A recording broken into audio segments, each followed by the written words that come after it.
when their gate is up.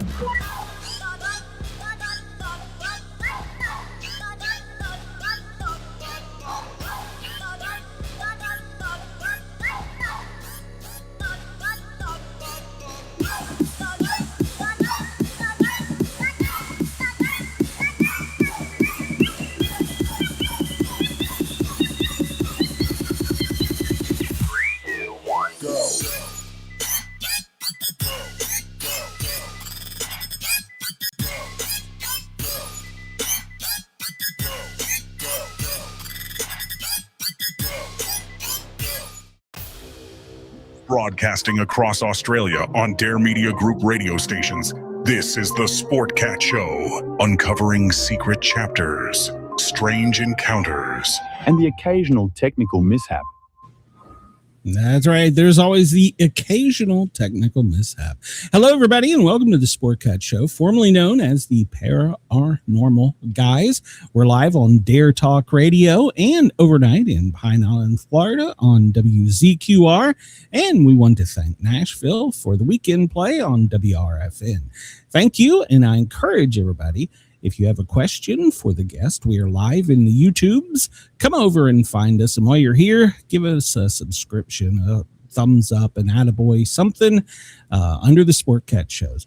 I'm joined by my beautiful co-host, Jen. Hello, Jen. Hello. How are you tonight? Chris is I am pretty darn spiffy.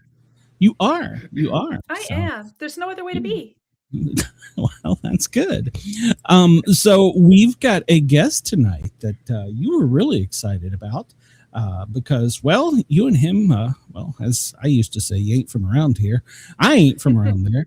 Are from the same neck of the woods. Joel, he's Pretty an author from the eerie woods of British Columbia. So let's bring Joel out. He can tell us about his book and British Columbia, and we'll see what else he's got going on there. Hey, Joel, how are you? Good. How are you both doing?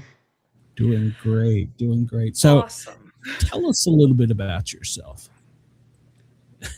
What I mean, where does one begin? I live in the, and Jen will get a kick out of this because she's from actually a much smaller community, much smaller community. I live in a city called Prince George. Prince George is about 100,000 people. It's about 900 kilometers. I don't know, I can't translate that into miles for our American viewers. 900 kilometers north of Vancouver. So if you've ever heard of Vancouver on the west coast of Canada, which is where I was born and raised, I now live 900 kilometers north of that, what is effectively called northern BC, but is really actually just the center of the province. Yeah, right in the middle. BC is a very large place. It can fit California, Washington, and Oregon within its borders. And northern BC, if you define it, is about the size of France. And that's my Maine Coon, who has decided to join me for this lovely interview. Her name is Daphne. Anyway, I live in a forest city in the far northern wilds of British Columbia, and my fiction is a representative of that. I love to write about this place, so we can start there, but ask whatever you want and I'll dive into it. Okay, no, that's good. So yeah, you've got a new book coming out, or is it already out? It's out. Yeah, it was released last August. It's my first full novel and my first fantasy. I've previously published a fair bit of horror, but yeah, this is my first, effectively a young adult fantasy sword and sorcery novel. So a bit of a different track for me, but actually it's a return to what I think of as my roots, the thing I always wanted to write, the thing I started reading when I was a kid. It's called The Dungeoneers and the Treasure of Roan, which I think the title itself gives you the sense of the type of book that this is.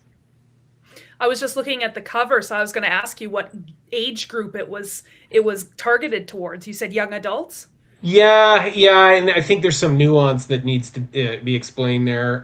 It deals with adult situations, so really late teens would be probably the sort of ideal reading age. There's 4-letter words in there and adult situations and those types of things. But it is definitely a young adult. And what's funny about that is when I was writing it, I didn't know that. I really didn't know until I went back and started the editing process to get it from ugly first draft to second draft. And I was looking at it, I was like, this is really about it's a coming of age story about a young thief and him reconciling his relationship with his father. And the two of them are trapped in a dungeon together and they don't like one another. And I realized, I was like, yeah, no, this is more geared to, depending on where you're at in life. You could be as young as 14 reading this for sure. I wouldn't go younger than that. Otherwise parents are going to be mad at me. But I would say, yeah, late teens, that transition period when you start to enter adulthood and you start reflecting on your relationship with your parents, and then come to know them in a different light and understand them, which is obviously something that happens, I think, more perhaps in your 20s and 30s. But in the case of this novel, is something that hits this particular character pretty hard. I know just from experience with talking to parents at book signings and other events and stuff, they're more. It sounds like the majority are more concerned or less concerned about swear words and more concerned about sexual content. Yeah, there isn't any of that in there. Yeah. It's not in any way that kind of a book. There is a budding romance in there, but it's definitely PG and intentionally so, treated with respect. And what that looks like. But yeah, the 4-letter words and some of the violence, I think, but certainly not gendered based violence. I think it's more just, fantasy, sword and sorcery, action, adventure, dungeon, monsters. So you're gonna have some blood and guts, so not anything different than most fantasies that are out there. Yeah, exactly. I mean, it's kind of what you expect in a fantasy book anymore, isn't it? I think so. At least it feels that way to me. When I was growing up and I was reading Forgotten Realms and Dragonlance and those types of pocket books, I mean, they're wackadoodle full of violence, right? I suppose violence takes on a different tone though when you're lopping the head off of a goblin versus a human being, and I think that's pretty fair, right? Or turning them to ice and tossing them along and watching them shatter on the floor. Yeah, 100%. Yeah. A good old cantrip might lead to that, and again, violence, but it doesn't feel that way in a fantasy. It's I guess it has its own interpretation of things. How did you make the switch from horror to fantasy? I think I've always written both, and a little bit of science fiction too, although that's not truly where my heart lies. What I was particularly interested, so I started writing when I was 12, and I really wanted to write a fantasy sword and sorcery adventure book. And I didn't have the skill in the craft to do it. And I didn't develop the skill in the craft until, in more recent years. And I came up with the concept for the novel, and it was more, I think, a place I wanted to go and visit and explore than anything. It wasn't that I was trying to nail the genre to prove I could write in the genre. I think maybe from false arrogance, I kind of just assumed I could because that's the genre I grew up with and still love and read to this day. So I felt comfortable being in that place, but as writing for me, especially genre fiction, has always been partially an escape to go to these places. The same reason why I play video games and read or play tabletop games is I love the feeling you get in your mind when your imagination takes over and you forget that you're in this reality and you go into the next. That's magic. And that is a very real thing. And I wanted to recreate that for myself and hopefully my readers. To create a fantasy world, to go in there, and something that was absolutely suffused with magic around every corner. So magic, treasure, mystery, humor, so there's definitely a bit of a Terry Pratchett Discworld kind of humor throughout the novel. So it is intended to be fun. And it's intended to be fast moving, like a Raymond Feist book. In the vein of some of his Rift War work from decades ago, which I also love. And yeah, that was where it was just at that point. I don't know how to explain it as an artist other than to say that was the adventure I wanted to go on and explore and tell when I started writing this. And then I went on to write another horror novel, which I'm trying to edit now. So I suspect that I'm going to just ratchet back and forth as time goes on. You know, as you're Serious. telling your story, I'm thinking you sound like someone I know. Oh, You sound like me. You well, sound just like me. Like you I even know, started writing when I was 12, and it's just an yeah, escape and everything. Yeah. yeah. I mean, I don't know. Maybe it's a British Columbia thing, where and you would have experienced this too. I mean, different growing up in It wasn't Vancouver, a but it's a pretty rainy place with big trees, and if you look around, it looks like Middle Earth. Like it truly kinda. does. Yeah. And I always felt that British Columbia felt like that adventure, but that adventure, other people didn't see it. And so my fiction is modeled on or often directly based in British Columbia, Same. and as a Same. reflection of the place. That's really important to me as an artist. Place-based fiction is a big part of who I am. And I think there's a lot of people out there who come from that tradition of reader to writer, especially in our generation, who are kind of saying, because it's much more accessible now, where you don't have to be a stuffy PhD in literature to, write a book. Or like highly lucky to be able to find somebody to represent you too. There's a lot of opportunities now. There is. It's a lot more accessible, whether you go the self-pub route, whether you get an agent or you don't. Like the internet has truly democratized the ability to create art and get it out there and find audiences.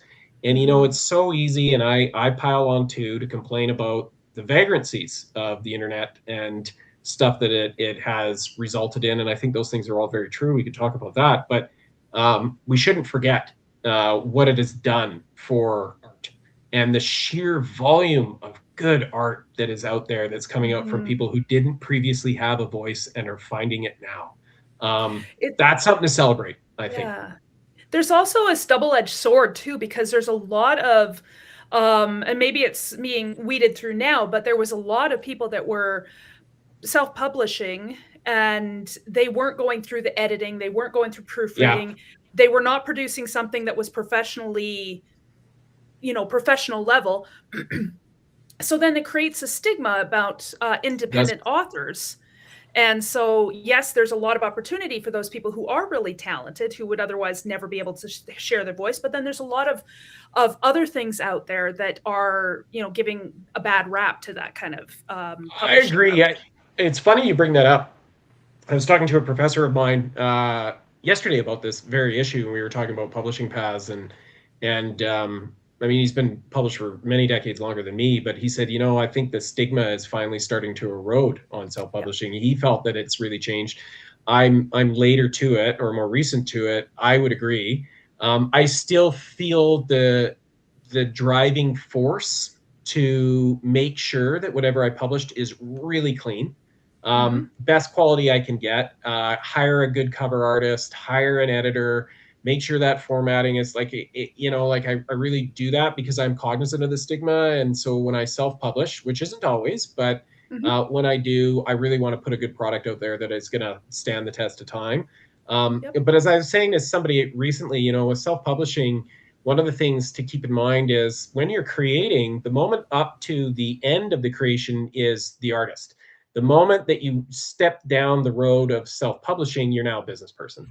And I think that's the thing you need to think about, is really be prepared to treat this like a business, to maybe tell the artist to take a back seat for a little while and think about your market, your audience, how seriously you're taking it, and how organized you are. And that is a very different skill set. And I can see the struggles for that as people try and feel their way through that. And I also see too, obviously my stuff is available on Amazon, and I'm willing to embrace that. And I think it's been good to me.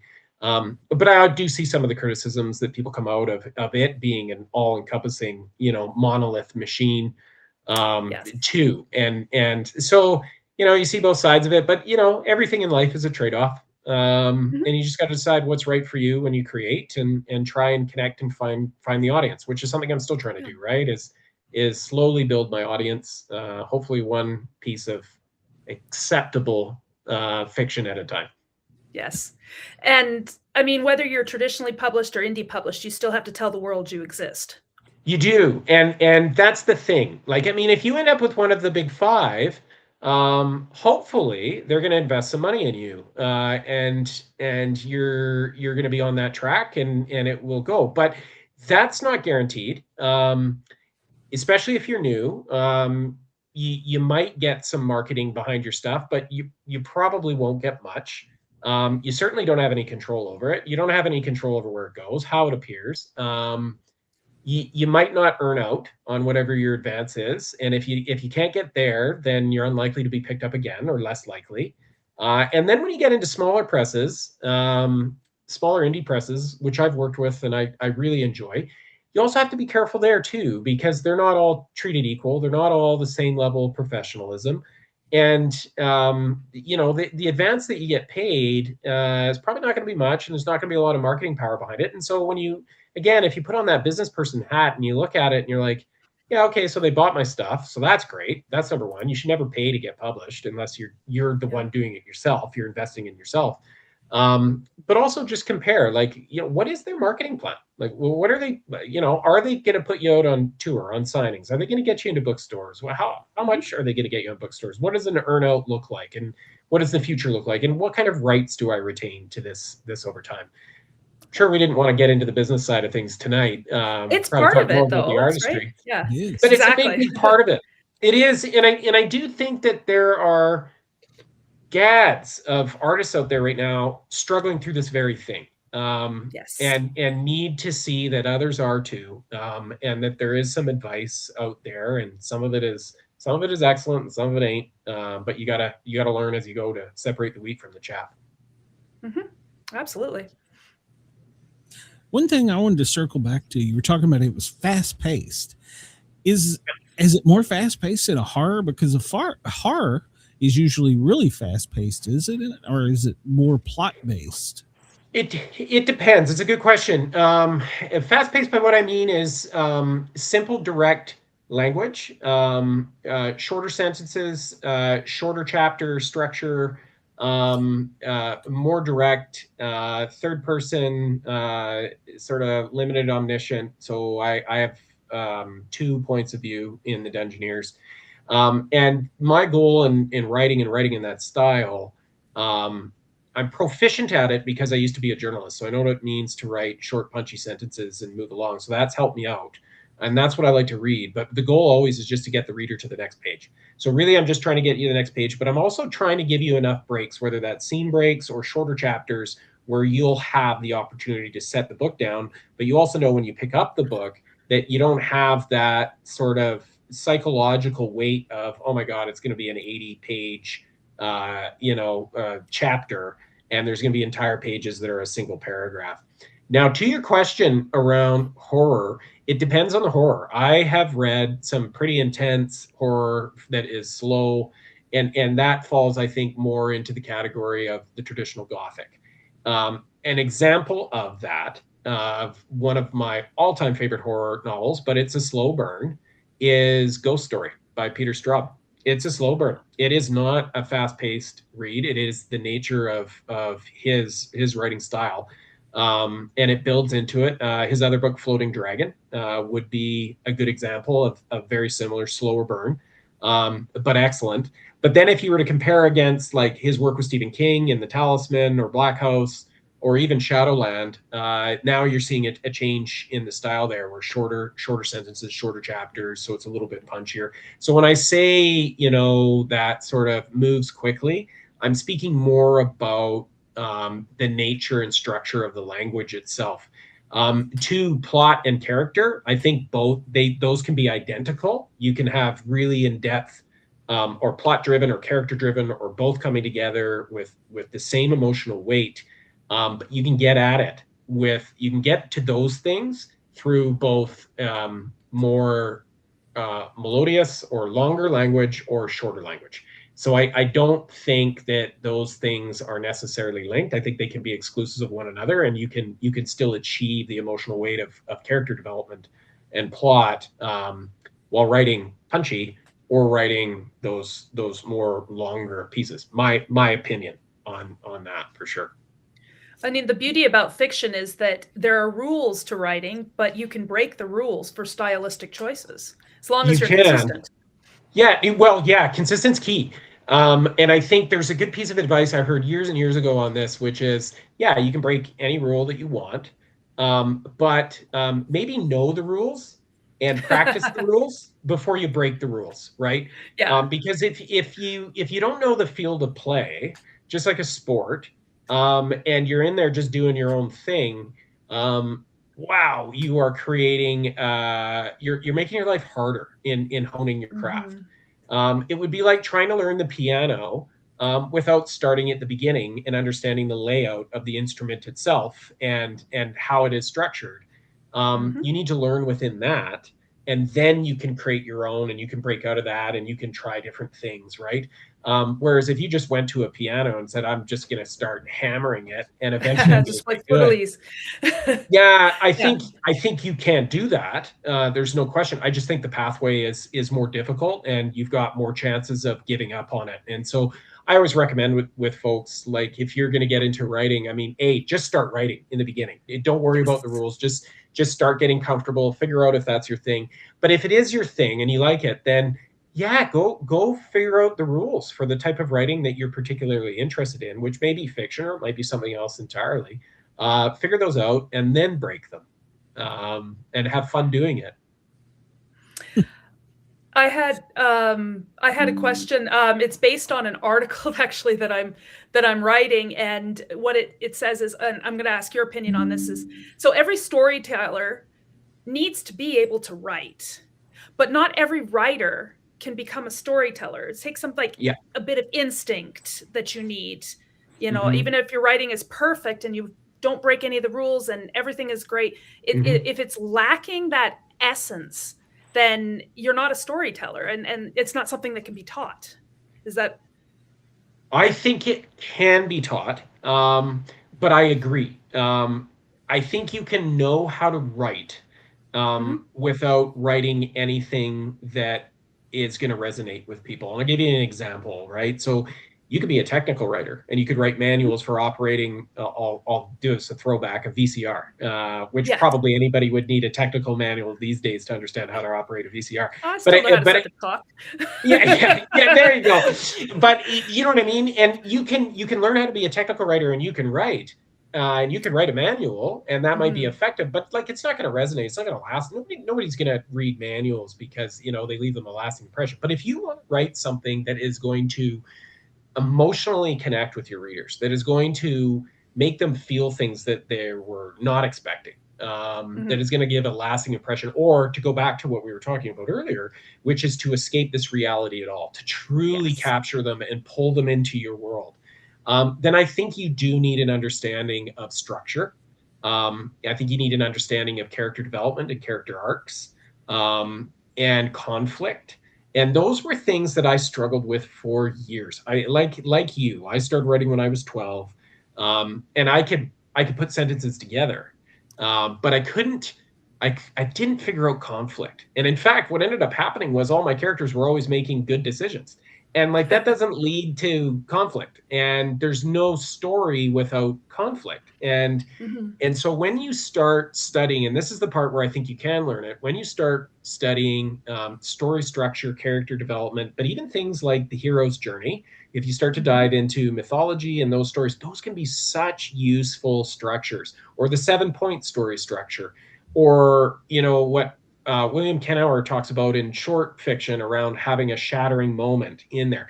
When you, start to pay attention to those structures and you say, oh, that's a tool. I understand that tool. I've learned that tool. I can now employ that tool. I'm going to start testing how I can employ that tool in my craft. You just leveled up in a big way. So I think it can be taught. It's arduous. You have to know what to look for. But I think, again, back to the analogy of the piano, if you're not teaching yourself to read the music, it's gonna be harder for you. And I think in fiction, if you're writing fiction or poetry, you have to teach yourself to read the music, and that is the structure, what its intent is, and behind it. Otherwise, you may stumble upon it or have a natural knack for it and can do it. But there's so many people out there who could be writing amazing fiction who feel like they couldn't be. But if they figured out those few things, yeah, they could crack out something really, really good, really meaningful. Nice. It is something you can learn to do. There are people, though, who have natural talent, who can pick these things up instinctually and just nail it. And of course, you know, a good example of that was the author of the Outsiders. I think she was 17 when she wrote that novel and was published, and of course, it's still taught in high school to this day, I think, all over North America, right? And so some people, they can just do that, and bully for them. I'm not one of them. I had to learn it. Now, when you talk about all this structure, are you the type of person that when you're going to write a book, you sit down and journal, I'm going to start here, and then by chapter 5, I'm going to be, you don't do any of that? No, great question. So I often see this referred to in the writing community as, are you a plotter or are you a pantser? I'm a pantser, which means I do it by the seat of my pants. And the reason being is, I think it must be the ADHD.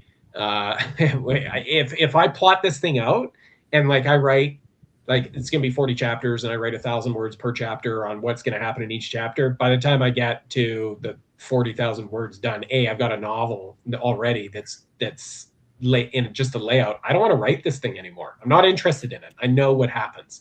So I have a problem, which is that I want to go on the adventure and discover the story. I want to be the first one to do it.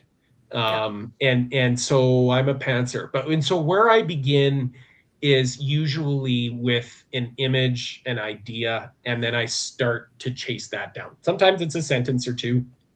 And what I will find is that I'll start a lot of things, I think like most writers, and some things stick. Some things you get 10, 15,000 words into and you're like, yeah, I've lost it. I don't know where this, I can't figure it out. And then you shelve it. You don't erase it, you just shelve it.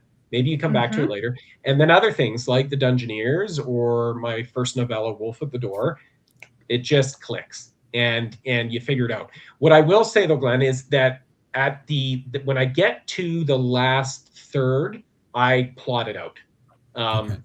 At that point, because at that point I'm like, oh, okay, I got to figure out how to wrap this up, and do it in a timely way, and I got to do it in a way that makes sense. I hate the editing process, so as I'm going, I am trying to make the prose as clean as possible and structured well. And so that helps me when I get to that last third, is I'll start sitting down and say, okay, chapter by chapter, this chapter is going to be this point of view. It's going to happen here. This is what happens. And I'm trying to line things up. Part of that is that I have a tendency in my fiction to have multiple points of view and also play with time. And so when I'm playing with time, this is the OCD in me. I love the idea of things just snapping together in a way that just feels like you've organized your desk in your office. Everything has a place. And I love that when I start to see an author or a television writer or a film writer who all these disparate pieces, and you're wondering, how's this all going to come together? And then it just starts to fit as you get together, and you're like, oh, this was a magic trick. The whole thing was a magic trick all the way along. You got me, and now I'm seeing you roll it out, and I'm along for the ride. So I'm trying to often do the same thing. Okay. Now, do you, with your characters, do you know where they're going, or do you let them, and I know I'm probably saying this wrong, but do your characters take a life of their own and they start basically talking back to you and saying, no, I'm not going to do this. I'm doing this. Yeah, for sure. I don't force it. I don't force them. And I've struggled with that at times, because, like there's times where I'm like, I've got a really clear picture of who this person is. And I know where they're going, and it's easy. And it's almost like we get along. So like, I know where you're going. I know the decisions you're going to make, whether I agree with them or not, but we'll be fine. Then there'll be other characters that come in, and I think that they're maybe a sub character in the beginning. And then they start to show up and make their own, it feels like they're making their own decisions. Yep. And I love that. And I love to buy into the idea and the magic of that. Again, that's part of the escape and the adventure that is compelling for me as a writer, is to discover, or at least lead myself to believe I'm discovering what they're showing me. The key for me is always, as they're making decisions, is it enhancing the story and the direction I think that it's going, or am I going way off base here into some other, and it's going to blow everything apart? And if it's not enhancing and it's taking us down another direction, I might entertain it. It might be a good direction, but now my spidey sense is going off because I'm like, whoa, this is going in a different. Okay, how did I get here? Sometimes I've had to go back multiple chapters and say, oh, okay, that's why I got there. That of course, this led to that, and then this, then that, therefore this, and therefore that. And so sometimes I've had to go back and trace it. And the Dungeoneers was like that. I struggled for 2 years. I had the first 3 chapters, and they're almost word for word published what they were when I wrote them. I really, really liked them. But the characters kept going in one direction when they got down in the dungeon, and it just wasn't going anywhere. Like I couldn't figure out, where does this go?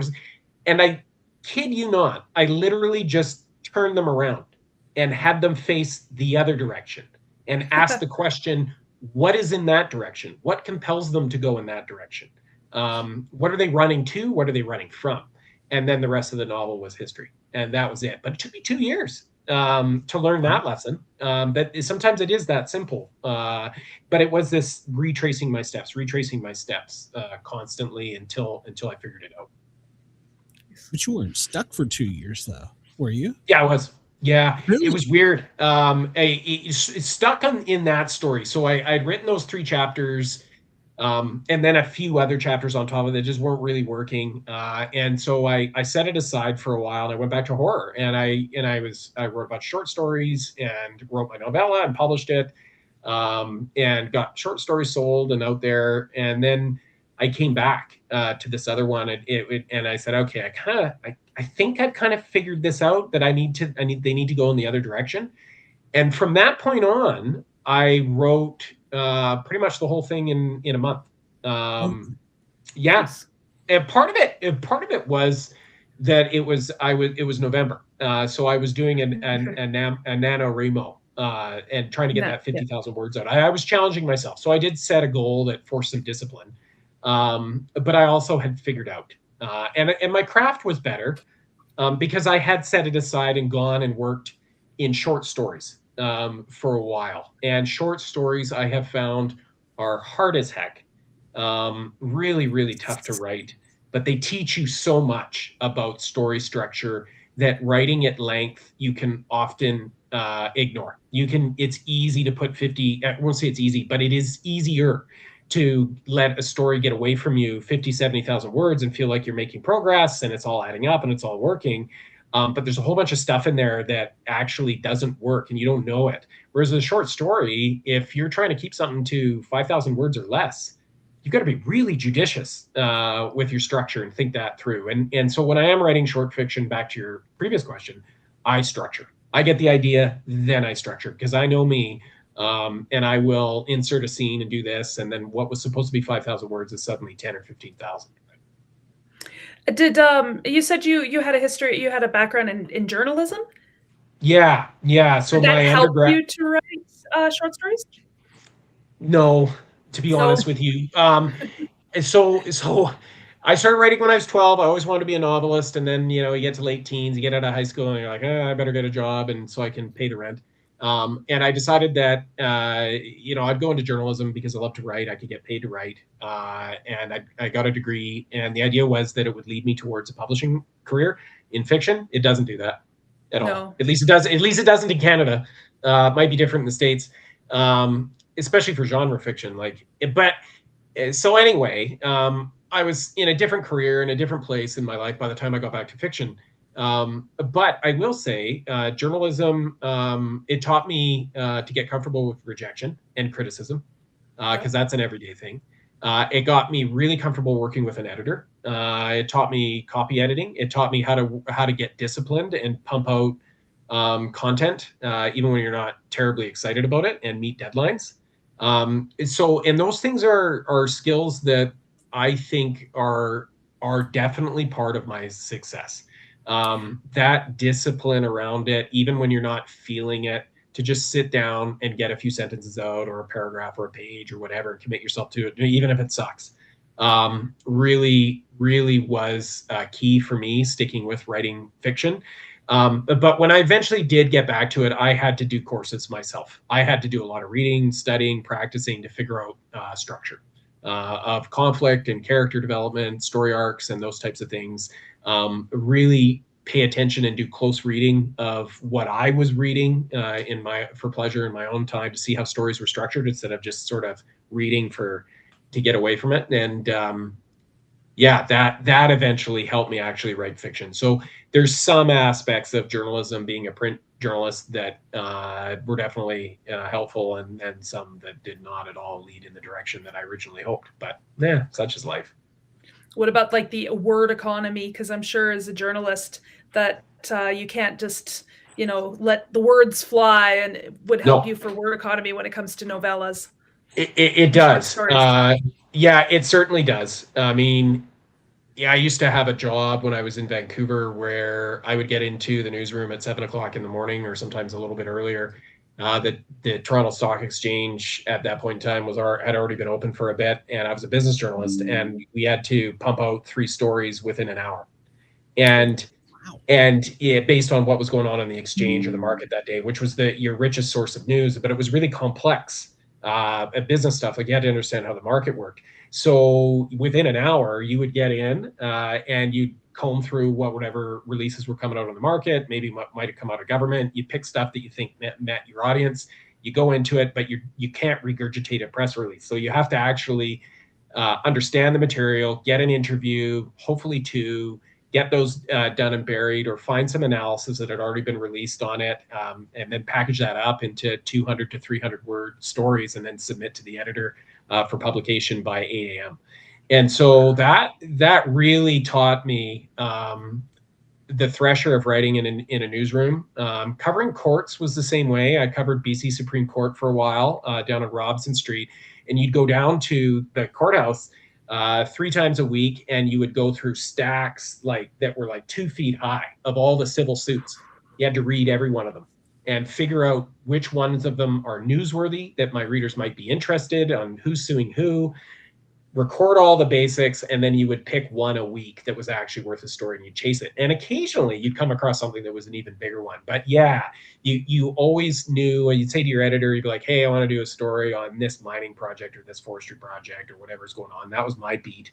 And you'd be like, okay, I got a half a page for you. And I need a photo. And I'm like, okay, so I've got 450 words max.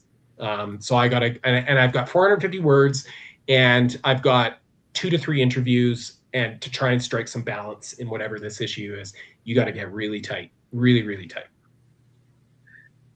Yeah, it definitely takes the creativity out of writing, doesn't it? Like the fun. It can. Yeah, I was fortunate enough that I had an editor and a publisher that were supportive of longer pieces, and I started doing investigative work and longer news features. So we would do multi-part series, 1,000 to 1,500 word stories that would appear, 1 a week over 4 weeks or something like that. And you could really get in depth.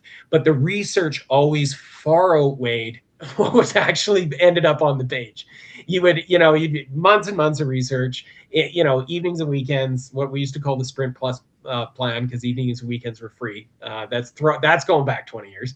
And then you would boil it down to that 1,000, 1,500 words in a news story. And so when you get to fiction now, and you're like, hey, short stories, 5,000 words. Well, that seems like a lot of space, but not really. Not when you're trying to create emotional weight and conflict and consequence.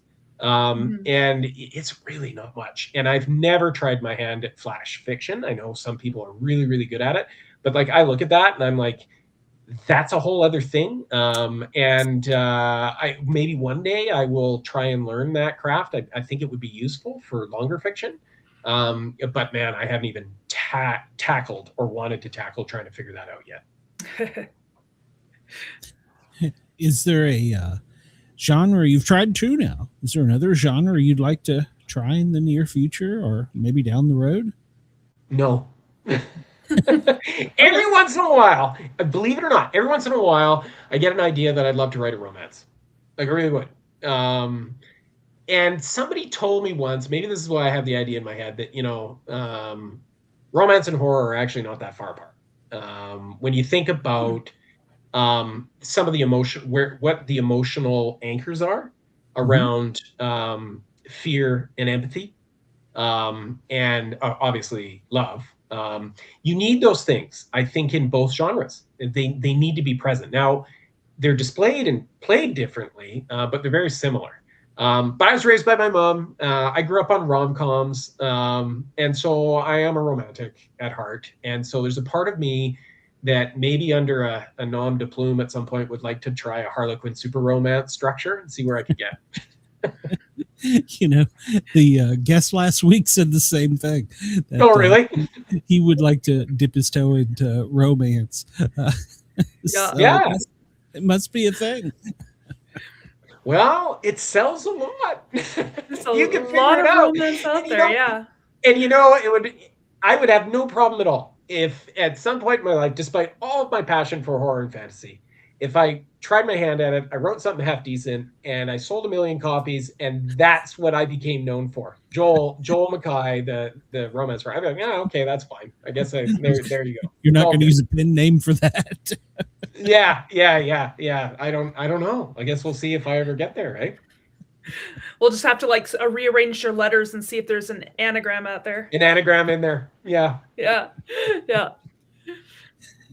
You were talking about writing short stories, and you reminded me something that, and you're probably going to, you said Spidey senses earlier, but a comic book writer, they've told me, do you know how hard it is? We get this big, great idea, and these guys are going to spread this out over 10 issues, but I got to make this in just a couple hundred words.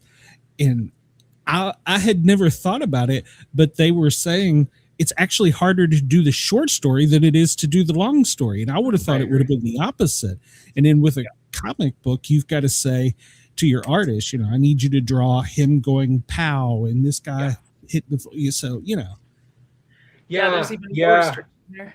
Yeah, I've wondered about that too. I mean, I've never tried my hand at comic book writing, but it strikes me that on the one side, you got to get the art really right, because it goes back to this: a picture speaks 1,000 words. So the picture has to be right, so you don't have to speak the words.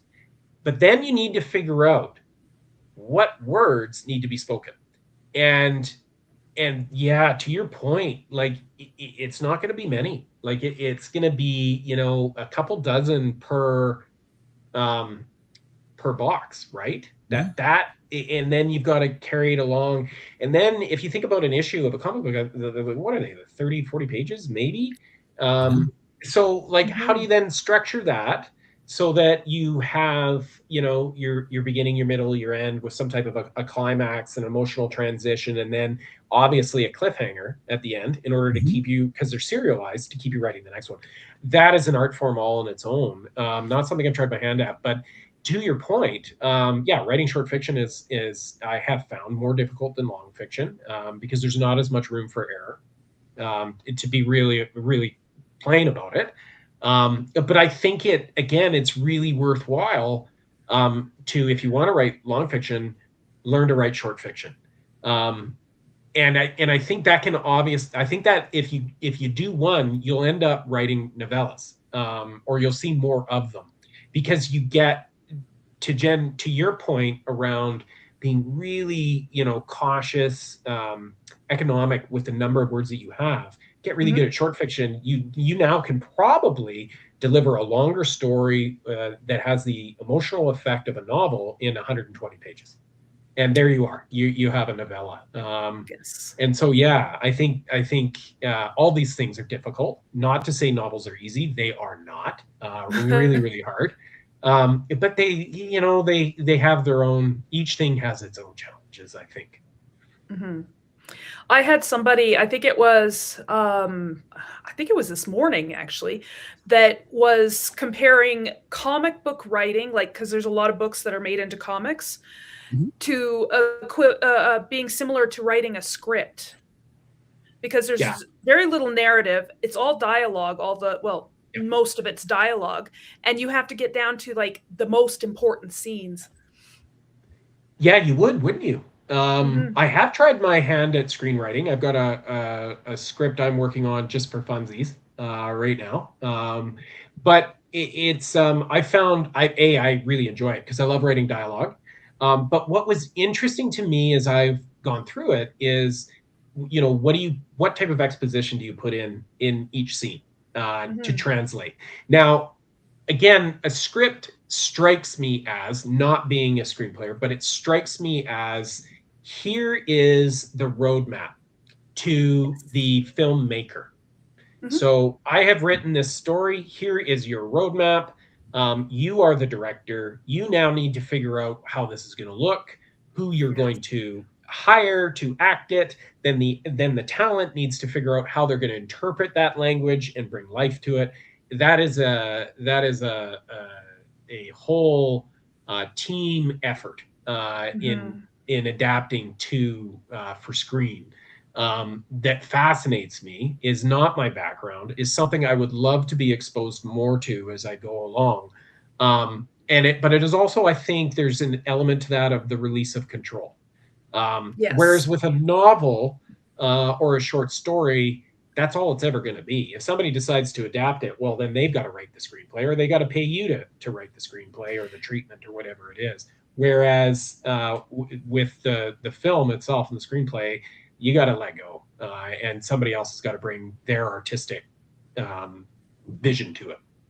Yeah, that's hard for a creator too. Just let go. I mean, I know it. I equate it to like selling my children. Yeah, I couldn't do it. Yeah, I don't mind if the check is big enough. Have at her. I suppose if it is, Yeah, I also. Not my kids. I wouldn't sell my kids. Yeah, no, and I would not. I'm a parent too. I love my kids. I see what you're saying, though. I see what you're saying. I think you do have to cross the valley of emotional wreckage in order to fully let go of it. Because I do think if you go down that road, you have to let go. Because if you sell and then you are trying to control or manage, or you end up unhappy with the end product, well, that wasn't really up to you anyway. So, that was out of your control. That's an externality. All you can control is how you react to that. If somebody were to take the Dungeoneers and say, hey, Joel, we want to pay you this and make this into a movie, but we don't want you to have any part of it, I'd be like, okay, well, have at her. I would detach myself from any emotional expectation that I'm going to like it. In fact, I'll just assume I'm not going to like it. And then hopefully I will be pleasantly surprised. It's a bit of the same approach I take to a new Star Wars movie. I'm going to assume I'm not going to like it, because I learned this lesson with The Phantom Menace in 1999, as many of us did. I was like, this is going to be the best ever. Like, it's so awesome. Disappointed. And I've learned in later years to just be like, maybe it'll be fine. We'll see. Just let it go. Just let it go. Yeah, let it go. So one of the go ahead. No, go ahead. Sorry. I was gonna say, because you write a lot of like dark and horror and those kind of themes and stuff. If you stripped away everything, what are your stories really about? I think that is a great question. Sorry.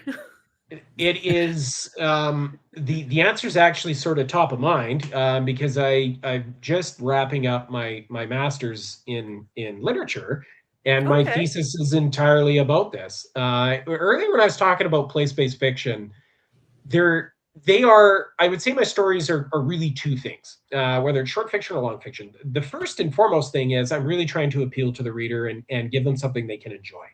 So I'm really after the entertainment aspect of it. That's it. But there is a second component of this that if you want to read through things, where I am trying to champion and promote, particularly Northern British Columbia, but British Columbia as a literary locale, and advance the history of this place so that people in the place, but also outside of the place, see that British Columbia is more than just space. Empty Canadian wilderness space. That is a problem in our country, where we continue to see Canada, and I don't want to pick on Americans because we are just as guilty of this in Canada, that if you're from Vancouver or Calgary or Toronto or Montreal, anywhere outside of there, it doesn't matter. That's just a vast open wilderness. No one lives up there, or they live in igloos. that is a fundamental misunderstanding of the country and its history, which is as rich in the northern parts of the provinces and the territories as it is in the metropolitan areas. We are doing ourselves a disservice. We're not honoring our history. And I think it is a contributing factor to our continual struggle with what is the Canadian identity and our own sovereignty, which are very present conversations right now, as our sovereignty has been threatened by our neighbors to the south. I think the Americans understand. Yeah, I think they understand this too, in that the flyover states, if you live on either coast, the flyover states are often seen as space, not place, or at least a place that you don't want to go to. And we got a bit of that in Canada. So there is an underlying goal here in all of my literature. A friend of mine described it almost as an activist bent. But I've never seen myself that way. I don't think he's wrong. Of saying, no, this is place. This is the place. It's got a dark and heinous history. You would know, from being from the Upper Skeena and the conditions in some of those communities, both beautiful and incredible, but also extraordinarily depressed. And so one of the things you'll see in my fiction continually is what I describe as the industrial Gothic, which is industry towns, single employer towns that are often in a vast wilderness, that become semi-ghost towns when that employer shuts up shop, whether it's a mill or a mine or a gas plant or whatever it is, and the consequences on the people of that. And so you see that in these places. And so I'm trying almost to fill in the space with my version of place. And I'm hoping over time that other Canadian writers and artists are going to do the same thing in their own way. And that is, to answer your question, the big, ugly, hairy, audacious goal in all this. But I'm perfectly happy if people just enjoy the ride. We have those areas here called Kentucky and West Virginia. Yeah. My parents live in Idaho, and so like there's one, right? I've talked to so many. I've got family in Texas. I got family in North Carolina, Idaho, and Washington. You know, the ones who are in North Carolina or Texas, even, or because they're in Houston or in, you know, Seattle area, kind of, you know, look down their noses a little bit at those who are in those flyover states. Just the same thing happens here. You know, if you're from Vancouver and I go down there and I say, well, I'm from Prince George, you're like, where the hell is that? Isn't that, don't you get like, don't you get like 10 months of winter there? And I say, well, no, it's only 6. Small difference. So, just a little. Yeah. I would encourage anyone to read the Vice President's book about the Appalachia, because I've read it. He nailed a lot of it. Having worked here as a paramedic in the South, he really did. And I'm not trying to make a political thing out of it. He nailed a lot of it. I found the same thing, and I'm glad you brought that up. And I want to divorce the politics, which I think is what you're trying to do from the art in the book itself. I have no opinion on the politics. I'm Canadian. But the book itself, what I found when I read that was like, wow, this sounds like a lot of places in northern BC. Same challenges and same type of people, same type of family structure, same struggles. It really resonated in that way of what the rural conditions are in post-industrial places in North America. I think he nailed it.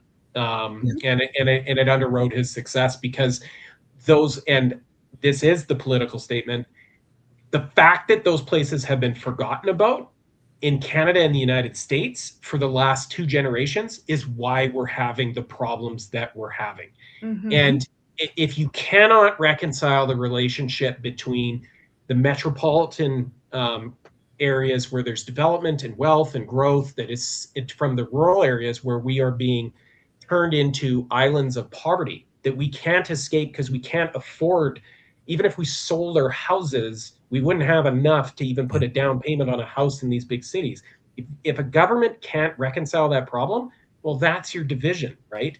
And what I find, and this gets back to your question, Jen, that is kind of what I'm trying to point out to people, that the solution for the rural area is actually also the solution for the metropolitan area. These things are not, we have delinked them. in a post-industrial state, but they need to come back together, and a solution for one will create a solution for the other, because the urban place is unaffordable. It's unaffordable. Yes. You can't get medical care. You can't, it's hard to get ahead. It's hard to afford anything more than a coffee. And then there's rural areas that are super affordable, but don't have as many jobs, don't have as many people, all those things. Well, it's like Joey on Friends said, why don't you put your hands together? Right? There's your solution. Yeah. There you go.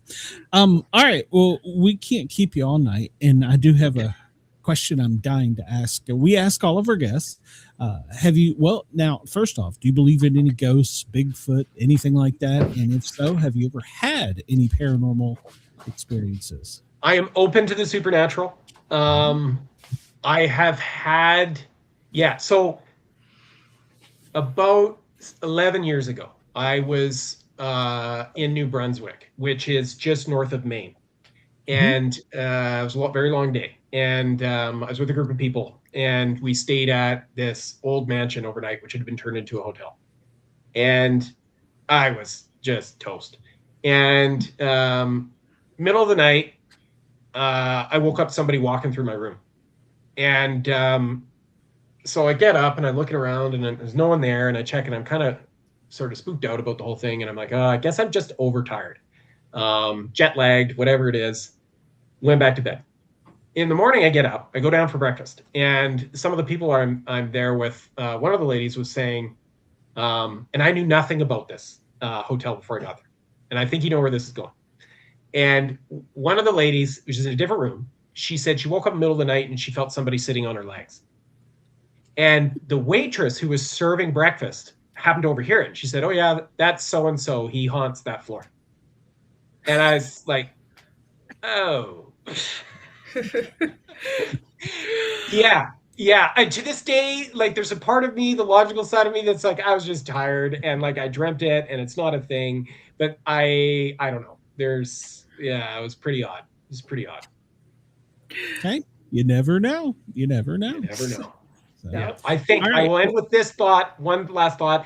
There's more about the universe we don't know than we know. So, absolutely. Agreed. Yeah. Well, no, the last thought is we need you to tell everyone, including our Australian audience, and it will be in show notes, where they can find you. They can find your stuff if they want to get in touch with you, anything like that.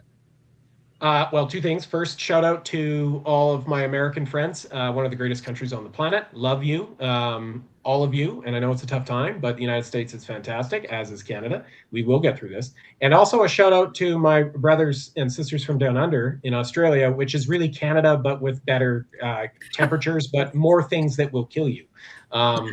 You can find my fiction at www.joelmckay.ca. That's my website. Hop on there, all the links to buy, or hop on Amazon. If you happen to be in beautiful Prince George or Cornell, go into Books and Company. They stock my stuff, and you can find it there as well. All right. All of that will be in the show notes. Probably not tonight. Maybe tomorrow. So, but I will get it in there if anybody wants to get in touch with you and get your stuff, which that's the whole purpose of this. Now, you have to promise us one thing. Aside from the beautiful Jen there, you will come back and see us. So anytime. Good deal. Good deal. Well, thank you for allowing us to have a little bit of your time. No, thanks for having me. It's been a lot of fun. I appreciate it. Both of you take care. All right. You too. All right. Bye. Bye-bye. Bye. We say this every week. It goes so quick. It goes so quick. I'm so happy to finally meet somebody who knew the town that I'm born in, because it's not even on the map. There's only about 300 people. Well, I can relate. I mean, Knoxville's a big town, but it's not a big town on the same part. So when you're like, well, I'm from over here. When you hear somebody from your side of the county, you're like, hey. So yeah. I get it. Well, I get it. So the place where I was born is literally called a hamlet, or the village of. It's divided. It's not even a full town. It's not even a town. It's not even enough people. Wow. All right. Well, everybody hang on. We have another guest tonight. I've got to push a button here. Stay tuned for hour 2 of the Sportcat Show. Broadcasting across Australia on Dare Media Group radio stations, this is the Sportcat Show, uncovering secret chapters, strange encounters, and the occasional technical mishap. All right, everybody, welcome back to hour 2 of the Sportcat Show. It's me and Jen tonight, as always, and we have 2 guests. Tonight is no exception. We're going to switch it up a little bit. Patrick, well, he's written everything from sports to about animals, and so let's bring Patrick out here and let him tell us about himself. Hey, Patrick, how are you? Hey, how are you doing? Thanks for having me. Oh, it's our pleasure. Thanks for being here. So tell us a little bit about yourself, and then let's talk about your works. All right. Well, my name is Patrick Sanjamino. I'm a retired journalist now. I spent 40 years in the business. I was a sports writer for a lot of years. Moved over to the news side. They call the sports department of a newspaper the toy store. So you kind of grow up and put away those toys, and became a news columnist, and kind of got to write about whatever I wanted at that point, which was a lot of fun, and found some new toys to play with, actually. And retired in 2024. Spent most of my career in the Midwest, but moved back to California, where I am from, San Francisco, and here I am. Wow. Nice. Yeah, when you were doing the journalist side, I read in some of your bio, you were there during the earthquake at the World Series. Yeah, that was a shaking moment. Were you alive for that? Yeah. I was watching it on TV. So, all right. Yeah, it was an interesting moment. I was a young reporter at that time, and yeah, when you're from California, an earthquake, it happens, and then you put it aside and you look around and you see all these other people who are freaking out, but you start saying, okay, let's play ball. And then you don't realize that a bridge had collapsed and the city was on fire. And this was far more serious than we thought it was. It just felt like the ground shook a little bit. Yeah, I always commend the sports reporters that transition from, we're talking about a game, to now we're talking about life and death. And I'll relate this to something more recent. The Buffalo Bills player that got hit on the field and went into cardiac arrest.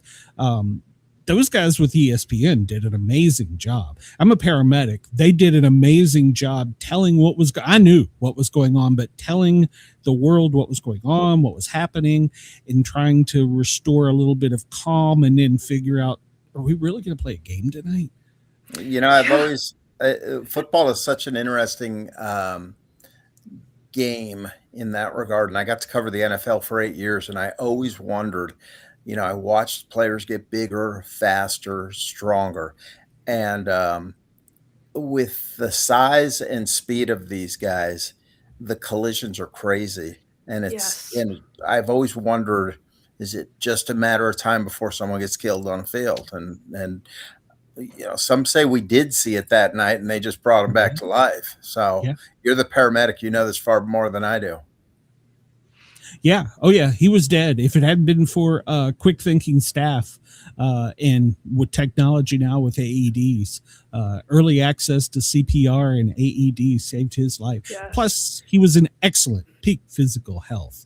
So exactly. That helped a lot too. But you look at an incident like that and you go, what would have happened if this man had died on the football field? And what America lives in, for lack of a better word, dies for its football every Sunday and Saturday in college towns. What would the appetite be for football if you watched a young man die on national TV? And, I think there's a great story there that I'm waiting for someone to write. I like that you're saying, like, because I've thought the same thing too, is they're getting bigger and they're getting more muscular and stuff. That doesn't change the size of their bones. It doesn't change their organs. It's just padding. Yes. Yeah. And the NFL has a problem right now that hasn't even come down the pike with the with the whole CTE issue and concussions and you know the helmet does not protect you from a concussion because everything happens inside your head. It's your brain sloshing around against your skull. So there's really no way to legislate safety into a game that's not very safe at all. So we'll see where we go from here. It's going to be interesting. I agree. Yes. Are you guys football fans now? I grew up a football fan. Yeah. Okay. We have more hockey, I think, than anything up here. All right. And that's the same thing. I mean, we're the collisions there. You know, hockey is just so much. Rugby, I think, is actually oddly enough, rugby, I think, is Canada's national sport, but everybody knows hockey. So, but yeah, it's like the saying: you go to a fight and a hockey game breaks out. There are a lot of things going on that I used to X-ray some of them after the fact. You know, the rugby part of it is rather interesting because it, if you really wanted to make football safer, you would get rid of the helmets because people would be less prone to stick their heads into these things, and True. And they're hard to cut off too. To after the fact, if they get injured, they're very difficult to remove. That's what I've heard. Yes. There's a tool. So actually, not in my department. There wasn't. Well, on the ambulance there was. Wow, you guys are scaring me right now. All right. Yeah, well, just wear matching underwear if you go out and your paramedic will see you. There you go. So what changed to get you to writing about dogs, animals? No. This is the title of the book is a metaphor, isn't it? Yeah, it's absolutely a metaphor. I'll tell you the whole story. So the book that was on page 2 of my notes. Sorry. So the book is about the book is about the downturn in the newspaper industry through the eyes of a sports columnist who's driving to work one day expecting to be the latest casualty in a mass layoff. And the story takes place over a single day, but flashes back over his life. Now, for the title of the book, this is you'll like this one a lot. When I was in high school, I was sweet talking a girl one day, and a girl who would never give me the time of day, but yet this day she happened to be a little bit receptive to my advances. I don't know. Maybe showering helped at that point in my life or something. But here I was having a nice conversation with this girl, and the bell rings, and it's time to go to class. And I look across the hallway to where I'm supposed to be, and the teacher is eyeballing me. And I'm thinking, you know what? I have been waiting all year to talk to this girl. I'm going to be a little bit late. And so I walked into his class about 10 minutes late, finally relenting, saying, I've got to get to class. And I said, sorry, I was talking to someone. And he looked at me and he said, dogs chase cars, but they can't drive them. And and I love that. That's actually funny. So that became kind of a metaphor for life. What happens when you chase something all your life and you finally catch it? What happens when your goals are finally achieved? Do you have what it takes to stay in, to keep it and to maintain it and to nurture it to where it needs to be? So more of a metaphor. Now, I like dogs. I just don't know enough to write about them.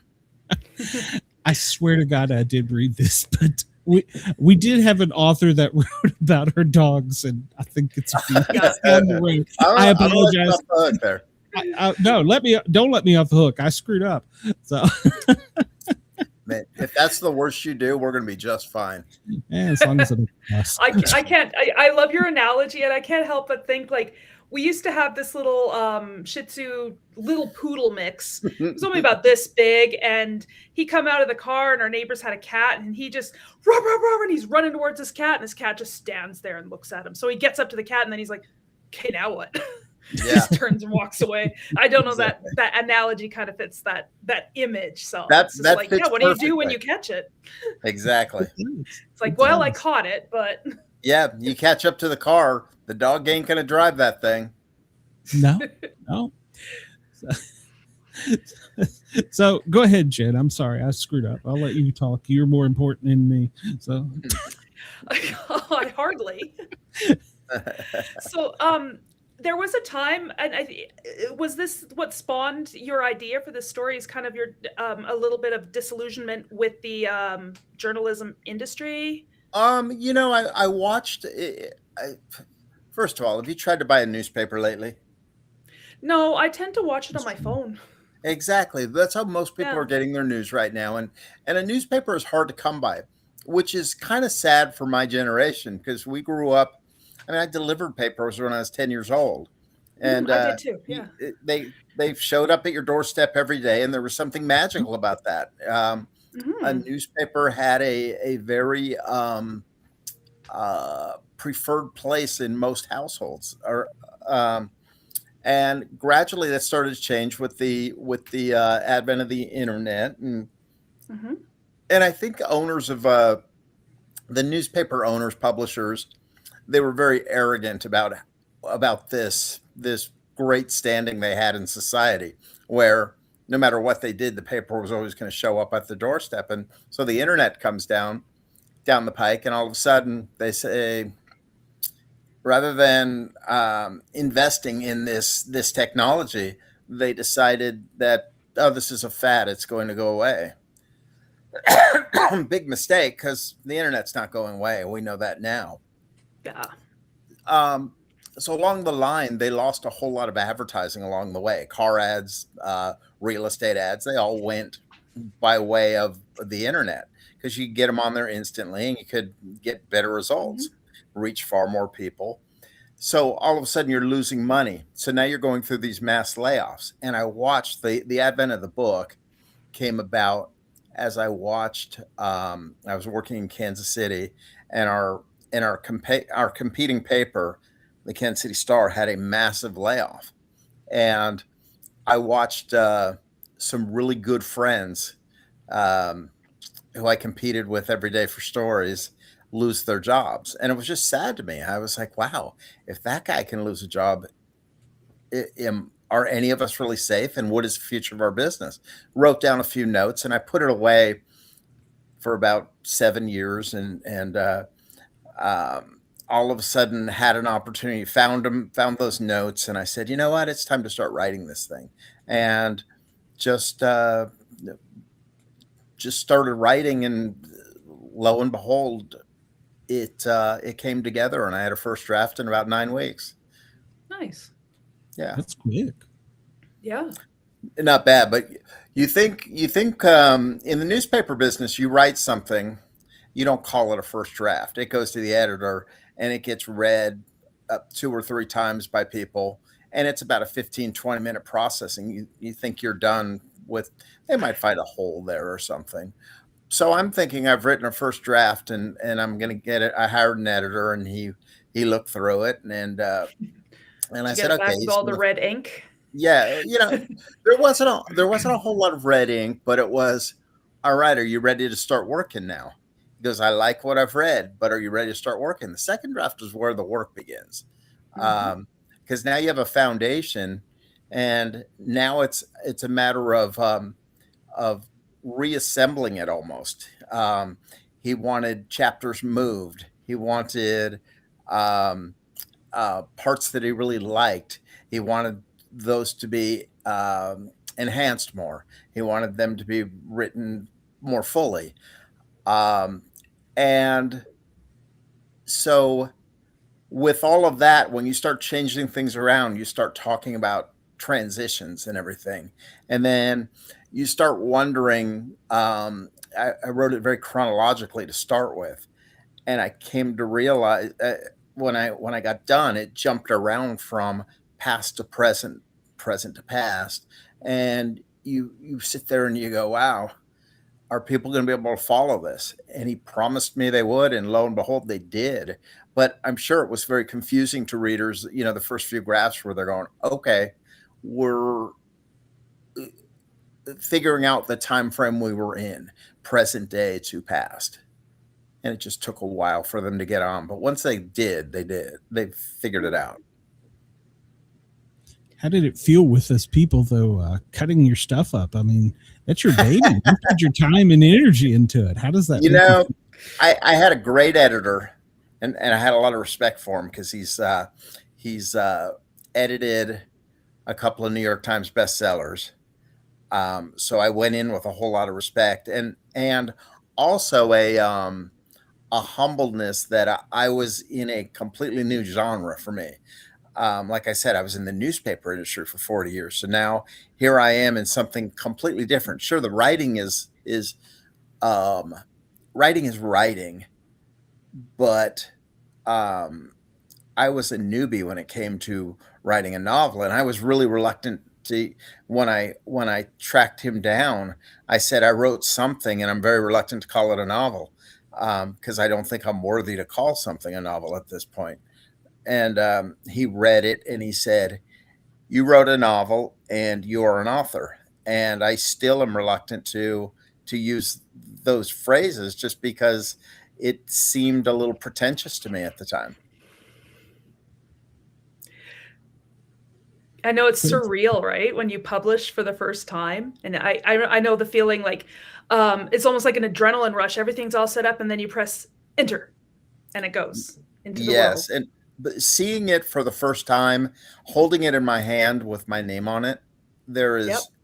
is I don't know how to explain it, but it was one of those truly amazing feelings. And being around my family as it, we pulled it out of the box, and everyone in the room is crying, and just these tears of joy, and I am like just overwhelmed by it all. It was a very special moment, and it's something I will never forget, and it's something that while I'm reluctant to call it a novel or myself an author, it's something I'm very proud of. Mm-hmm. should be? Yeah. You could make a shadow box display, put it on your wall. I saw Well, something like that on Pinterest, and I was like, it was like a thicker frame, and you could do like a shadow thing of your first book, or just take the cover off of one. yeah, you see, you've got all these ideas for me. Like I had no idea what to do. My copy is right now under my bed, truth be known. But Nice. yeah, so I don't know, and I don't know why, but that's where it is.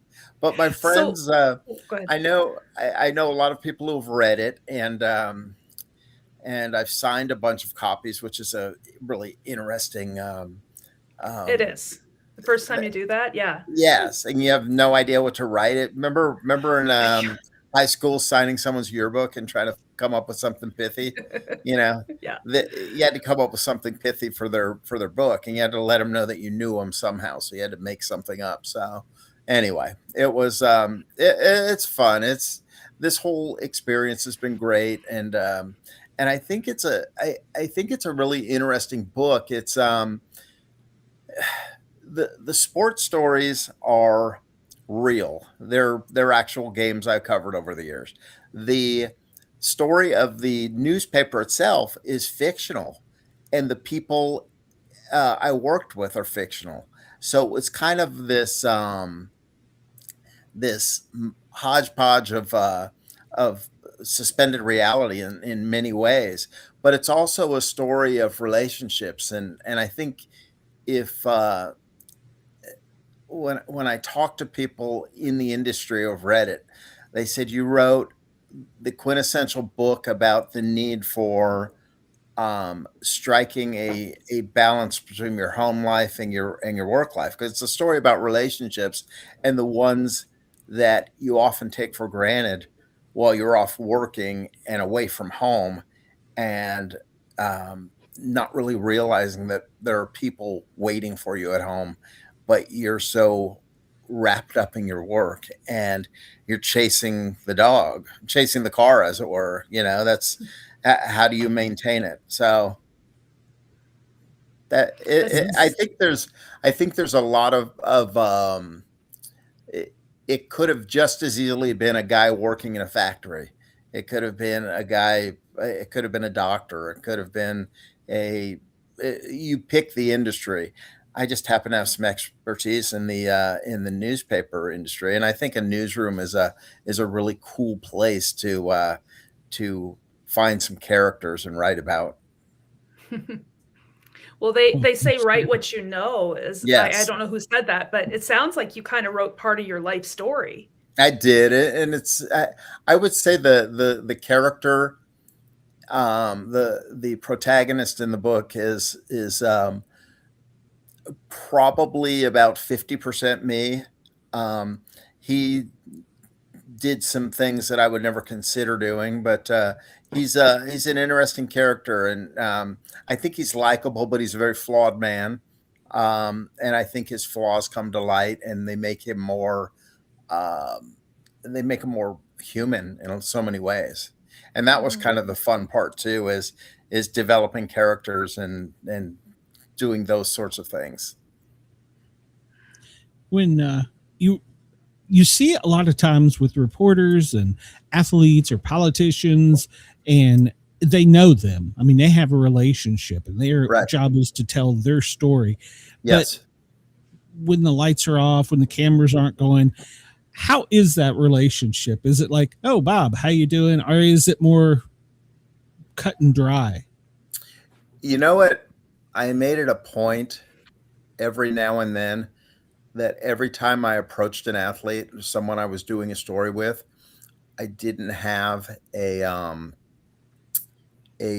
notebook in my hand or a tape recorder, because it becomes, if I developing nothing transactional relationships, where every time you approach somebody you want someone. That's the gist of the relationship. You're never going to move beyond that. You're never going to get deep with that person, because how much trust can you really build if every time you talk to them you want something from them? Yeah. That's a valid and point. and that's what life is about: relationships, no matter what. Reporting, so much more. I mean, you develop relationships with these people, and you want to your success is based on their ability to trust you. You have to build that trust. And Mhm. even with the tough stories, the ones where athletes get into trouble, they don't always like it, but you always show up the next day and Yeah. you let them vent for a while, and then you have your conversation. They're not always happy with you, but a respect is formed through that, by giving them a voice too. Mhm. Do you think it's still possible for objectivity to exist, or do you think that's just sort of something we tell ourselves? I think that objectivity is the cornerstone to journalism.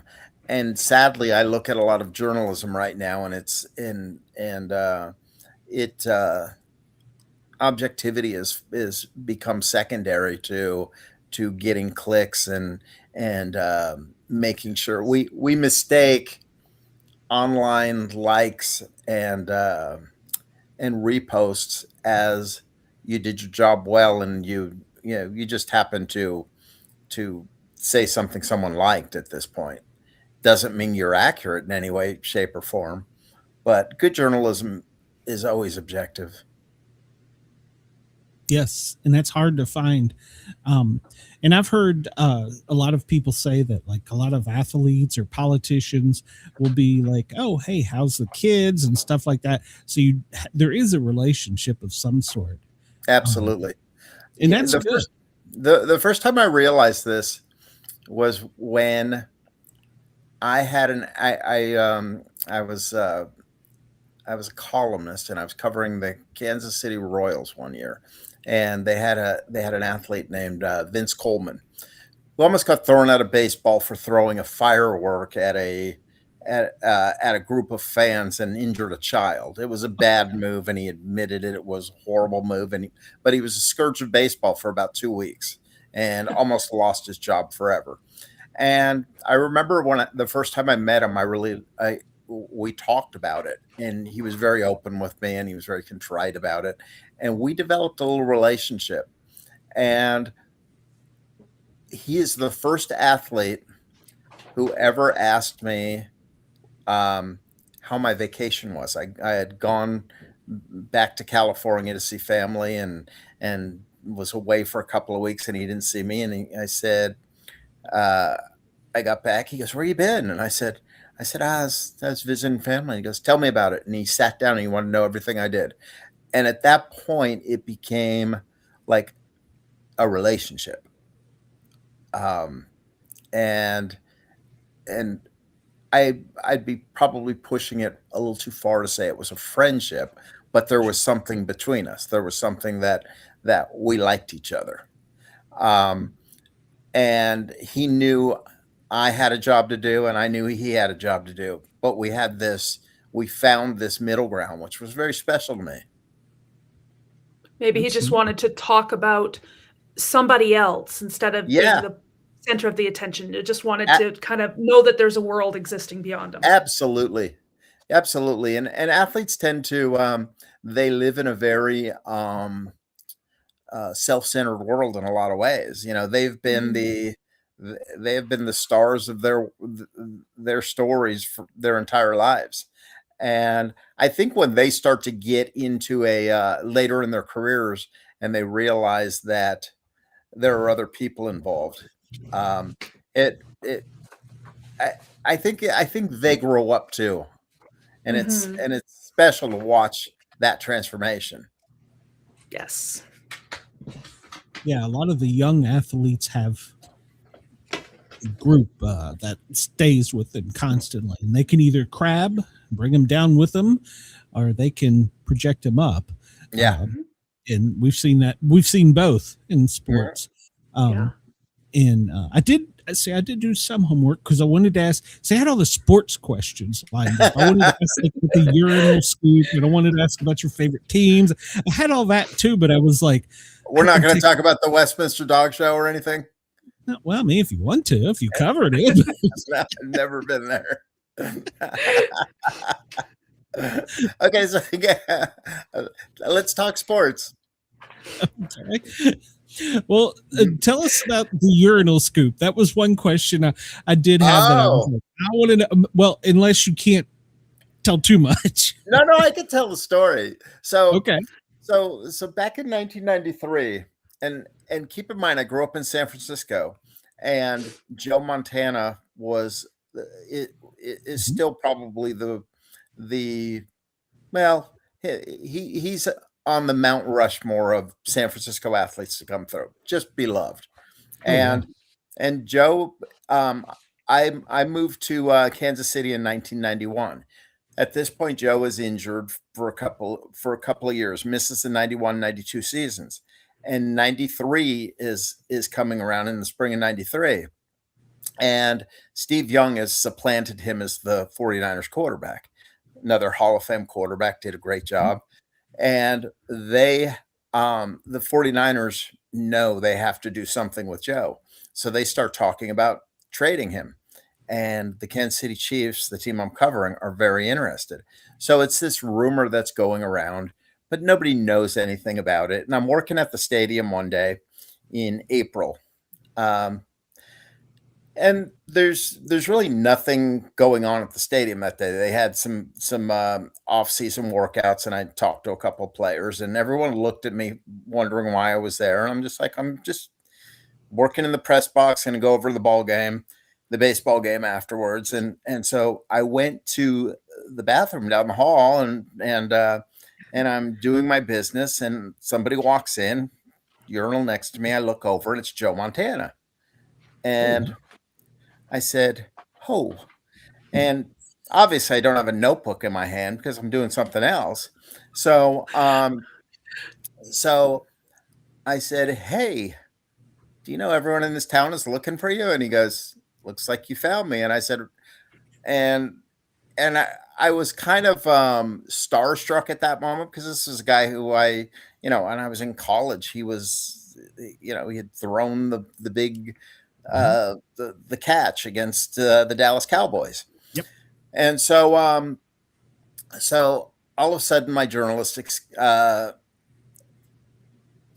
phase kind of kicks in, and I start peppering him with questions. I don't have a notebook in my hand, like I said, but he starts answering everything I'm saying, and I'm trying to remember him. And I get done peeing, and I walk over to the sink. He's still peeing, and I'm still peppering him with questions, and he's answering everything I've asked. And then the head coach of the Chiefs walks in on us, and he looks at me and he says, "Pat, this is all off the record, isn't it?" And I looked at him and I smiled, and he goes, "Okay, just be kind to us." And I said, "Okay." And I said, "But I need a quote from you too." And he gave me a quote, and we had the story. So that's how it all came down. That is a great story. A little awkward, but a great story. Yeah. So everybody looked at me and said, "Wow, breaking stories while peeing. You are a superhero there." So is that like the peak of your career, or? You know what? That one kind of did a lot, because that was when it just created a situation where, I broke this story. Well, the story, eventually everybody got the story. The bottom line is that it was about 5 o'clock in the afternoon, and we didn't go to press until midnight that night. So by the time, we had it with everybody else, well, we had more because we had an interview with Joe Montana. Now, granted, he was predisposed himself at that moment, but it turned into a fun thing. But it also created a situation where I was getting called by a lot of reporters and radio stations from all over the country to talk about the Joe Montana trade. And so it became kind of a big deal. So it was fun. Did you have a relationship with Joe after that? Oh yeah, I saw him every day. Wow. He got traded to the Chiefs, and he spent 2 years there, I would see him every day, and we would talk every day. He was actually, if you didn't want to talk football with him, if you wanted to talk about anything else, he was very good. And he knew the problem with talking to somebody about football who is like playing, three-dimensional chess while you're playing, Chinese checkers, or is you don't understand half of what he's saying, what he sees out there and all. You could write it, but it would just be boring as hell because most people wouldn't understand it.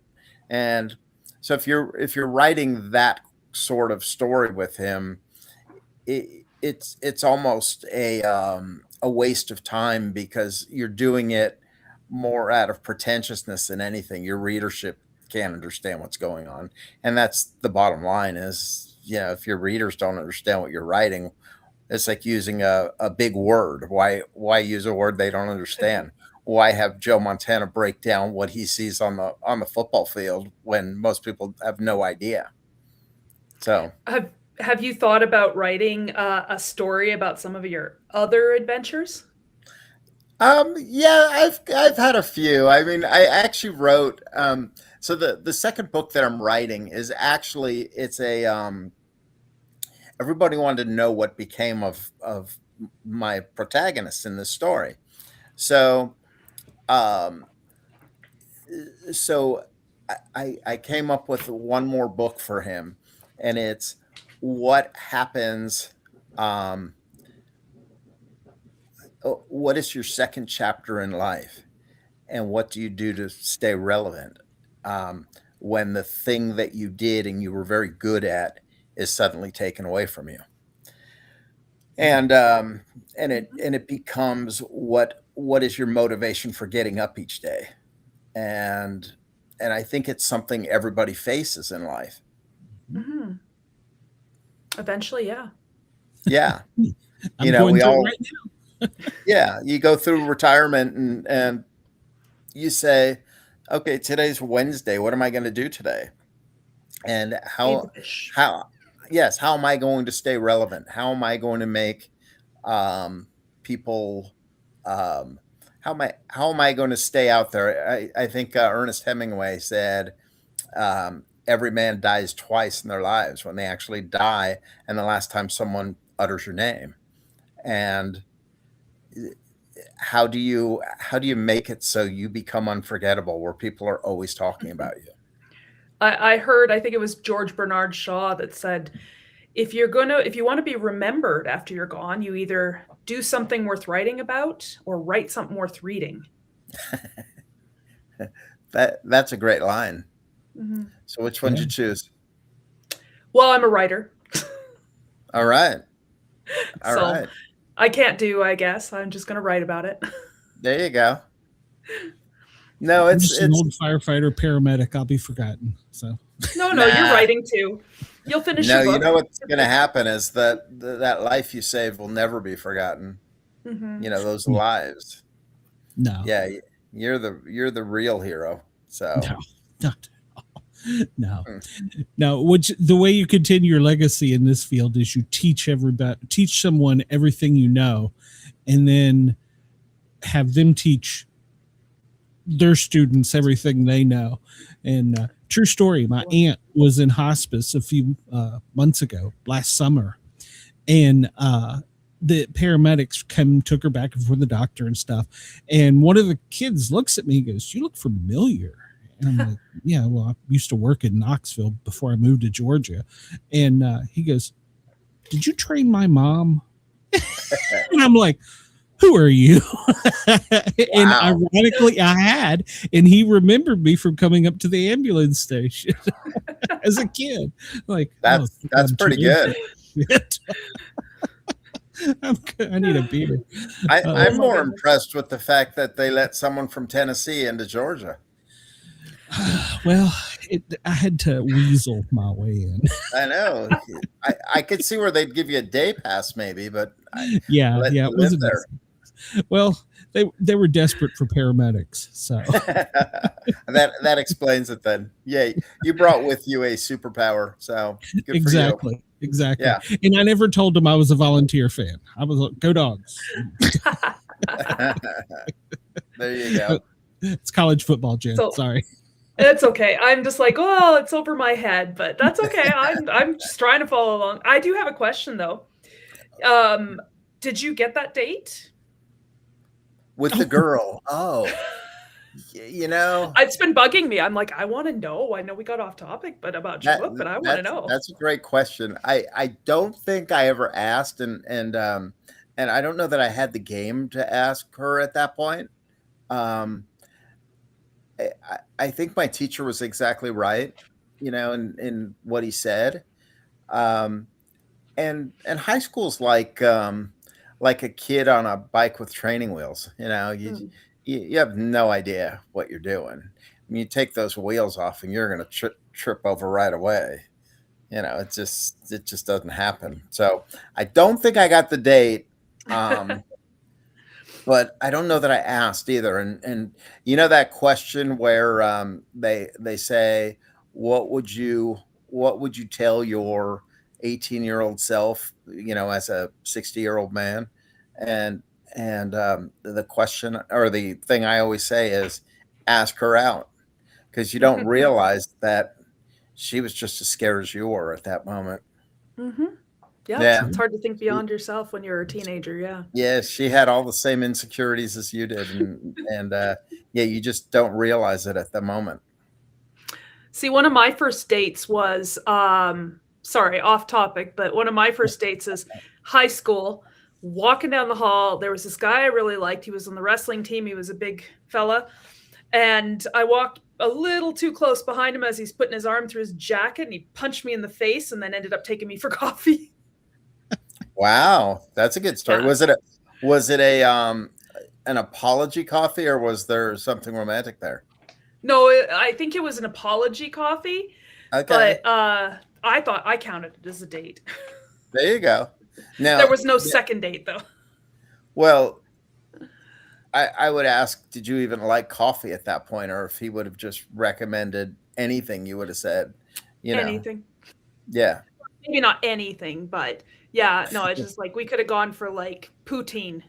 I don't know if you know what poutine is, Coach. I would have been happy with that. Man, if you're in we all laugh at Canadians for poutine.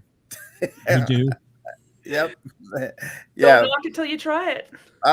We tried to put a little gravy on anything; it'll be better, huh? Yeah, exactly. Some Yeah. cheese, some fries, and gravy can't go Yeah. wrong. You can put a lot of things on there. I was in upstate New York one time, and they had something called garbage can poutine, which was everything that it sounds better than it sounds worse than it really is. It had everything from the fridge that was left over there, and they just threw Sounds it like in our there. taco salad. Like, yeah, we got to use up a bunch of vegetables. Let's make taco salad and throw everything on it. That's it. Yeah, but we're glad the Canadians have something to brag about. And Caesars and poutine. yeah, and toots. exactly. Congrats on that. Thanks. Yeah. We hold them proud. I was going to ask you if you could, like if your younger self saw you now, do you think that, like, could you have imagined where you're at now and all the things that you'd seen and what you've accomplished when you were younger?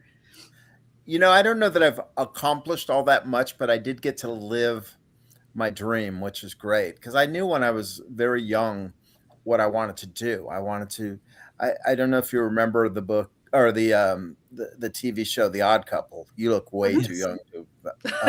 I look but- younger than I am. But I loved The Odd Couple. I thought Jack Klugman's character was, other than having a tuna fish sandwich under his pillow, which kind of grossed me out. I thought I thought that the job he had was amazing, and I grew up in a very sports centric place. And all of my friends, we were playing baseball in the summer and football in the fall and basketball in the winter, and we would sit there and talk to each other, and my best friends would say, I'm going to be a wide receiver for the 49ers. And another would say, I'm going to be the shortstop for the Giants. Another would say, I'm going to be the point guard for the Warriors. And I would say, I'll write about you, because I was pretty pragmatic. While I love my sports, I knew that I was a little guy who was kind of slow and couldn't hit a curveball. And so I was going to, I was never going to make it as a professional athlete as much as I loved it. And I wanted to be a sports writer. I thought going to the ballpark each day and seeing a ball game and talking to these guys and telling their stories it just appealed to me at a very early age. So my younger self knew very young what he wanted to be, and somehow God put me in the path of so many people who helped me get there. And I think that's the truly the small miracle about it is you can't do this yourself. You can't walk this journey by yourself. There are people who come into your life and help you get to the next obstacle, the next place. And I think that is a prevailing theme to my book as well, is the people who step into your life and make your life better and put you, give you the direction you need, or the butt kicking you need sometime too. Yeah. It's deep. Some of us need Am I more getting a butt little too kicking deep than for you? others. I'm sorry. No, that's cool. No, but it's, I like it's it. all true. It's all true. Yeah. You talked you about think- the Oh, go Odd ahead. Couple. I was just going to say, I watched it growing up, and I was going to work for FDNY and live in a high rise just like those two in New York City. All right. Never Yeah. did. There was a show that I used to watch, and I'm not sure if you guys have seen it. It's WKRP in Cincinnati. Yeah, absolutely. Yeah, I loved that show. I always think That was about a that whenever great somebody show. says radio shows. I always think about that one. That's a great show. Yeah. Yeah, Very, very smart, well written. Yeah. And Amazing. very accurate. My dad was a DJ. Very All right. accurate. All right. I was gonna ask you that. Do you think great stories still exist? Like if no one's really reading them, or, it's kind of like if the Ooh. tree falls in the forest and nobody's there to hear it, does it still make a sound, kind of thing? Yeah, I think that it's kind of like asking when we stopped listening to vinyl if music would go away. We just changed mediums, really. We now everything's online, and you can download a song just as easily as buying an LP, which we all grew up in the going to record stores, and what a great place to go that was. And you know, uh, the newspaper might be going away, and I think it's been tumultuous and a bad thing for communities because the newspaper has kind of a binding force to a community. It creates almost a village square effect that the internet can't hasn't really figured out a way to do in a very micro place. It's got the macro figured out where I know what's going on in Taiwan right now, or anywhere, Iran, all of that stuff. But for local news and local just stories about a garage sale that's going on this weekend at somebody's house, or that's been the challenge, I think. And I think communities have taken a hit because of the the demise of the newspaper industry.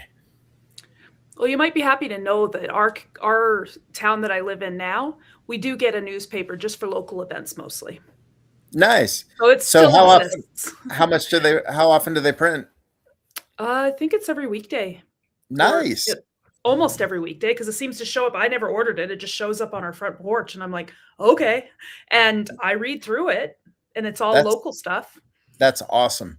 Now, Yeah. I came from the last newspaper I worked at was in Lincoln, Nebraska, and yeah, they still have a newspaper there that prints every day, but it's a mere pittance of what it used to be.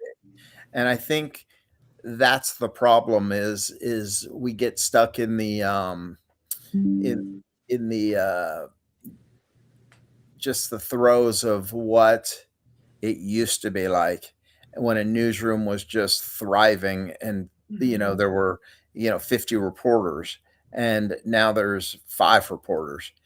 Clearly you don't have the news space in the paper each day, nor the reporters to cover an entire town anymore. So you cover what you can, but meanwhile you're paying you're asking the consumer to pay twice as much as they ever did for the same product, which is not nearly the same product anymore. And that's a sad reality of where we are right now.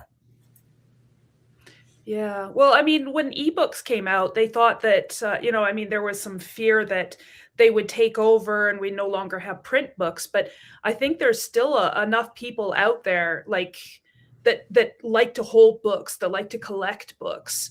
So Right. as long as there's people out there that like to read the physical newspaper and continue to request it, maybe there'll still be some printed.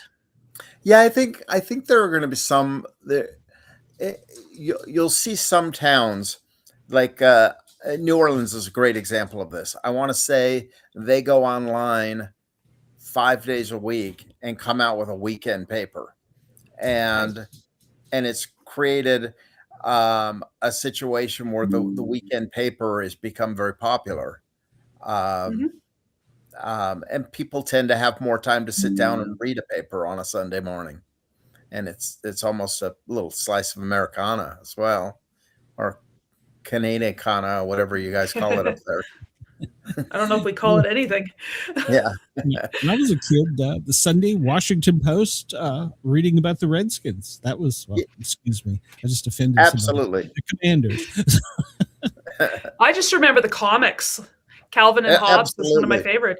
It was the comics too. But the Sunday sports section, I would head first into it every day before game. Of course, back then you got 2 games a day. So depending on your market, DC got a little more, but I will tell you, you bring up the Washington Post and their decision earlier this year to do away with this entire sports section.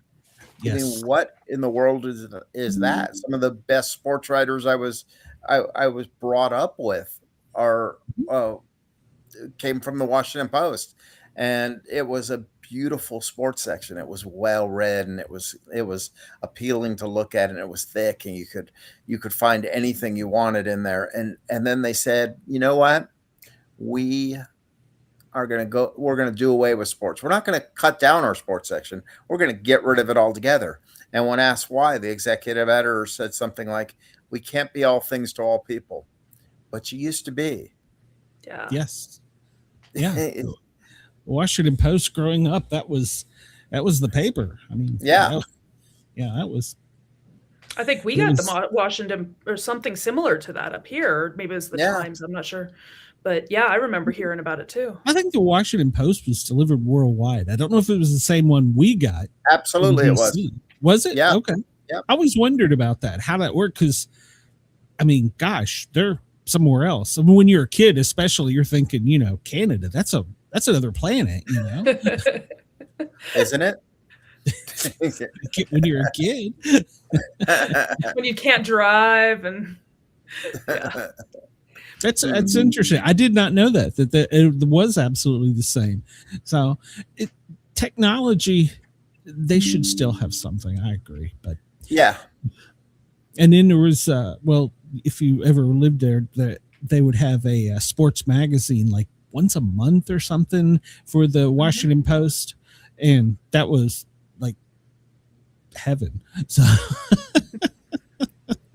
is it just? They used to have like magazine subscriptions, didn't they? And they deliver a magazine to your house every month. Yeah. Yeah. Yes. Yeah. Do you remember selling magazines as a kid? Yes. Yeah, I do. I mean, it was either magazines or Christmas paper. Yeah. Chocolate bars. Selling magazines. That one too, yeah.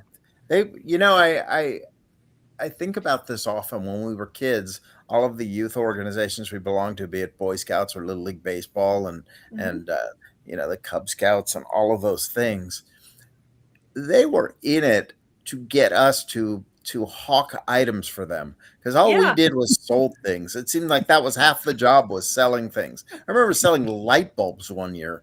I'm like, what are we doing selling light bulbs? Yeah. Well, now they got kids come around. I'm sorry, we're so totally off topic, but now they got kids come around like once a month. And it's like, do you have any bottles? We're doing a bottle drive, which, I mean, that's great. They're not selling stuff, but I mean, that's my spending money. Yeah, that's funny. So I had one the other day where my niece came up and she said, my school is doing a fundraiser. And I said, what are you doing? And they said, nothing. And I said, well, so why are you asking me? And they're like, we just want you to give money. And I said, so you're not selling pizzas, or you're not doing anything crazy. You just want me to give money. And she said, yeah. So I said, all right, this is crazy, but I'm your uncle. And I did it. And I went on there, and they wanted a tip for it too. Oh my gosh. I remember doing a fundraiser and I had to jump rope for like 4 hours. I remember those ones. Yeah. Yeah. Or the dances. Remember those? The 24-hour dances. Yeah. Do you remember bowl-a-thons? Yes. And my kids do a readathon thing. So they have to read for like 1,000 hours for an entire month, and they can raise money. It's all a way to make money for somebody. Yeah. Somebody's getting rich on all this. We need to look into all of this, because it's child labor. Yeah. Yeah. Yeah. And they really sorry. Go ahead. No, I was going to say, unless they're ambitious, they're really only selling to their families. So they're just, skimming money out of their parents' paychecks. Exactly. But they figured, you know what? If any of us walked up to a door and tried to sell somebody a chocolate bar, they would look at you and go, get out of here. But you bring a cute kid up there. How many would you like me to buy? Oh yeah. At least 5 boxes. Yeah. Yep. We're just schlocking it. Yeah. Yep. Yeah. Yeah. Patrick, one question we always ask our guests, and it's not about dogs, unless you know haunted dogs or dog man. Have you ever had any paranormal experiences? Do you believe in that type of thing? I'm not naive enough or arrogant enough to think that human life is the only thing that's in our world right now. So I have never come across anything, but I've been in places where you felt like you weren't alone. Mm-hmm. That's about as far as I can go with that whole thing, where you feel like there is some presence there. Does that make sense? Yeah. Yeah. And Like you're it's being watched. Yeah. yeah. The eyes Yeah. burning into the back of your skull. Yeah, you feel like you're not alone at that moment. And I've always thought that it was something like that. So that's about as far as I can go on that one. Well, no, I think there's a lot, because you can go into certain areas and just feel a difference in the air, the heaviness, the Yes. stillness. And so, I mean, it may not be a paranormal thing, but there's a weight, there's emotion to that. It's charged. Yes. I had a guy come on the show tell me one time he could track thoughts with the little dowsing rods. And he said that if somebody is having a really negative, depressing day, that can radiate out and almost affect a whole neighborhood. And he said that's why there's so many places where there's not bad people, it's just bad things happening. And I was like, I don't Maybe know that's that why hospitals are so depressing then. But well, I mean, it's the energy. So I kind of see it. I don't know that I believe you could track it with but who am I to say? So I don't question. Interesting. Well, I mean, everybody has their own journey, you know. So, and you know, you might not ever see anything in life, but you know there's something there. I think we all should admit we don't know as much as we think we do. No. What do they say? What movie was that? It was with Scarlett Johansson. Lucille, was that her name? Lucy? Where they I say, know what you're talking. Yeah. that you use like 10% of your brain, and she was someone who actually learned how to use 100%, and she became just dangerous. Like she could start fires from, just staring at something. So imagine that kind of power, huh? Yeah. Then the eyes in the back of your, they boil your brains with a look. Oh yeah. So Patrick, what's next for you? You said you've got book 2. Yeah, book 2 is just about the first draft is completed. We're finalizing the audiobook for Dog Chase Cars right now, which has been kind of a fun little venture. Have you guys have you dealt with the audiobook process? Not yet. Okay, so it's so the first thing was auditioning voices. And I was like, okay, I want there to be a slight New York accent, but I don't want them to sound like like Rosanna Dana or someone like that. And so so it was going through the process of listening to voices, and so they gave me this one guy, and he sounded like the first guy sounded like Elmer Fudd, and I was like, no, I can't do this. I mean, I'm laughing just listening to him say, "We're hunting wabbit," I don't know. So the second voice sounded like someone out of NPR, and I'm like, okay, I'm gonna fall asleep listening to the first paragraph, and then I got down to about 3, and I can't really tell you. I don't want to swear online or on this podcast, but there was a certain word that starts with F, and I had to know how he said the word, if it sounded like it flowed out of his mouth or something that he wasn't used to saying, because the character in my book tends to use that word every now and then, but it had to sound natural. So I had him read that line, and that was the deciding factor between the last 3. So I'm not proud, but yes, that's it's like, can you imagine go to an audition? All I need you to do is swear. Yeah, I need you to say the F word, and I need you to say it in this context. And they read this line, and it was funny. It's just, I wish I would have recorded that. That would have been so much fun. So, That's a cool story, though. And I imagine he went back. They probably got their own little clique of people. And he's like, "You're not going to believe this one." We've always wanted to do this. Yeah. Didn't I have was to just say seeing anything else. Yes, I was just seeing if I could get him to do it, and he didn't. No, it was actually important to me that it sounded authentic. Hmm. So The anyway, New Yorkers have a specific yeah, ebb with it. If you've ever I'm heard walking here. I'm walking here. Come on, you know. That's right. That's Yeah. So That's right. anyway, so it was that was how I finally decided on it. But that was a fun part, and so my biggest challenge in the whole audio book thing was the town in where the story takes place is a town in Kansas City, right outside of Kansas City, called Olathe, and the guy mispronounced Olathe throughout, and I would have to go, come on now, Olathe, and he would go Olathi, Othello. He would just make something new up every time. So I was like, all right, we got to work on this. So That sounds like it's going to be fun when I get to that point. so it was to answer your question, it's put book 2 on hold, and I also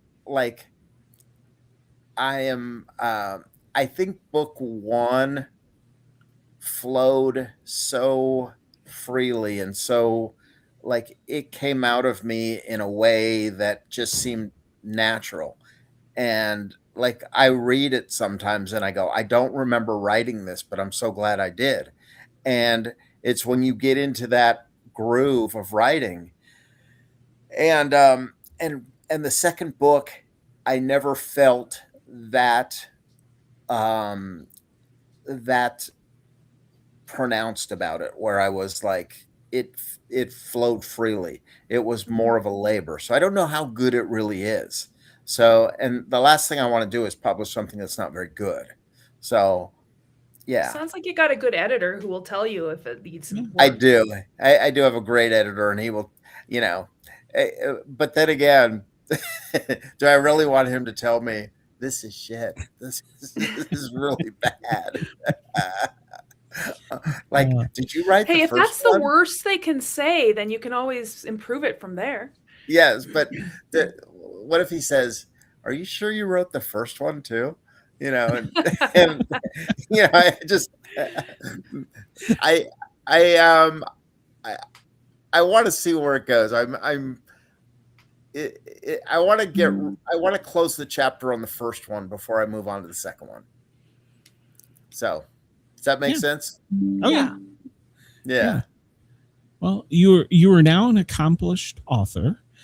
You've written a novel. So you say. Well, I'm going to buy it because I'm the sports guy, and I'm going to look for the dog story. But Patrick, thank you for overlooking my stupidity. No, I liked your stupidity. I have moments. It's if you only knew.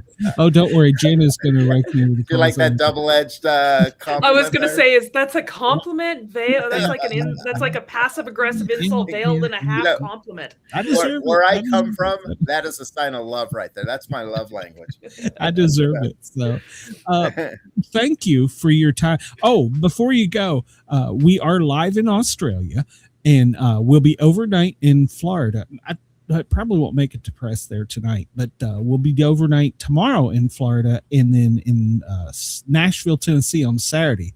So please make sure to tell all of our audience where they can find you, find your stuff, stuff like that. All right. Well, you could find me on Twitter or X or whatever letter we're using these days for it at P Sangimino. You can find me on Instagram at Patrick Sanjamino. I even have a website called patricksangimino.com. And I would be remiss if I didn't say something like, "G'day, mate," or something like that right now, since we're in Australia. And they're probably all, turning off their radios right now because of this. See what time it is there. No, we're actually, we're the afternoon show there, tomorrow's afternoon show. So my Thursday afternoon show. So, we're ahead of the game. Yeah, they're on their lunch break, and they're like, "What the hell did we just hear?" But he's smirching our language. No, Patrick. Okay, you were saying every week, I try and figure out why do people listen to me, and I'm stupid. I don't know what I'm doing half the time. No, you're not. It is something when you do get to meet so many people and you do get to get a voice out there, even if it's a stupid one. But I'll beat myself up over this. Thank you. I really appreciate it. And I'd like to have you come back with your second book. I'm gonna message you. I would love to come back. Yeah. Let's see if I can get you to autograph one, put from the Westminster Dog to Sport Cat or something. Absolutely. You're going to be in the doghouse for a while, so I deserve it. I deserve it. You're absolutely right. I'm going to punch Mickey because he sent me another dog person right when I was doing. Anyhow, it was just the title, though. Yeah. Well, it's so funny when they were putting a cover together. They had like a dog, right, and a car, and I said, "Hey," and I said, "What are you guys doing?" And they're like, "It just seemed like it speaks to us right now." And I'm like, "Guys, you need to read the book before you design the title. Okay, just stop this right now." Hey, at least you can be sure, those people who are looking beyond the cover. Exactly. I appreciate that. And the inside story now to how the book came to be. It's a metaphor. Come on now. Absolutely. Yeah. About my lack of game when I was in hii school. You picked up for it later in life with not really, but we'll let you think so. But I appreciate you saying so.